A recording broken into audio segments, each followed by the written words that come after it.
31 मार्च संपल्यानंतर वेतनाच्या संदर्भात निधीचा प्रश्न हा उपस्थित होत असतो. त्यासाठी निधीची तरतूद करावी लागते आणि या अनुषंगाने आजचं पत्र हे महत्त्वाची माहिती देणार आहे.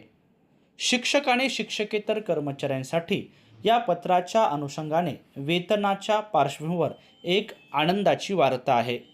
या पत्रामध्ये नेमकं काय सांगितलं ते आज आपण या व्हिडिओच्या माध्यमातून जाणून घेऊया. आत्मीय शिक्षक बंधू आणि भगिनींनो, नमस्कार.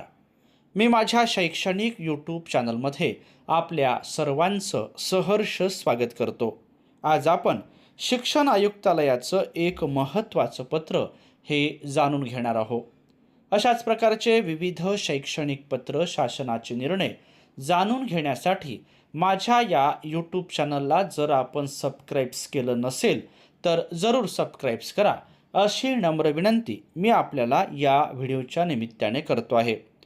महाराष्ट्र शासनाच्या शिक्षण आयुक्तालयाचं हे पत्र आहे. प्रस्तुत पत्र माननीय संचालक, राज्य शैक्षणिक संशोधन व प्रशिक्षण परिषद महाराष्ट्र पुणे, माननीय शिक्षण संचालक, प्राथमिक शिक्षण संचालनालय महाराष्ट्र राज्य पुणे आणि माननीय शिक्षण संचालक, माध्यमिक व उच्च माध्यमिक शिक्षण संचालनालय महाराष्ट्र राज्य पुणे यांना पाठविण्यात आलेला आहे. प्राथमिक, माध्यमिक व उच्च माध्यमिक विभागाच्या अनुषंगाने हे एक महत्त्वाचं पत्र आहे.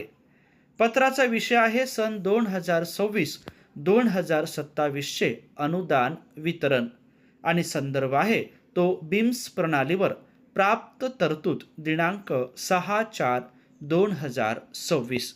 आता या पत्रामध्ये काय म्हटलं ते आपण जाणून घेऊया.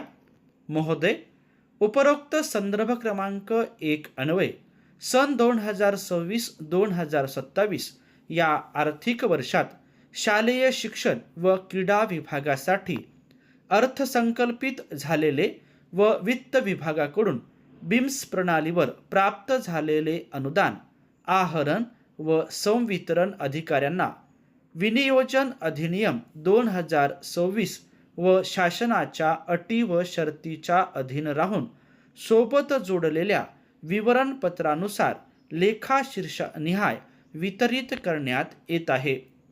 माननीय आयुक्त शिक्षण पुणे यांचे आदेश क्रमांक A/2026 अधिकार प्रत्या आस्था क 141/16-6362 दिनांक 9/1/2026 प्राप्त अधिकारानुसार तरतूद वितरित करण्यात येत आहे. तरतूद वितरणाबाबत शासनाने वेळोवेळी दिलेले आदेश विचारात घेऊन तरतुदीचे वितरण करण्यात यावे. वितरित तरतुदीच्या आदेशाच्या प्रती आयुक्त शिक्षण कार्यालयास सादर कराव्यात, असे माननीय शिक्षण सहसंचालक, अंदाज व नियोजन यांनी या पत्राच्या माध्यमातून कळविलेलं आहे. 6 एप्रिल 2026 हे अनुदान वितरणाचं एक महत्त्वाचं असं पत्र आहे.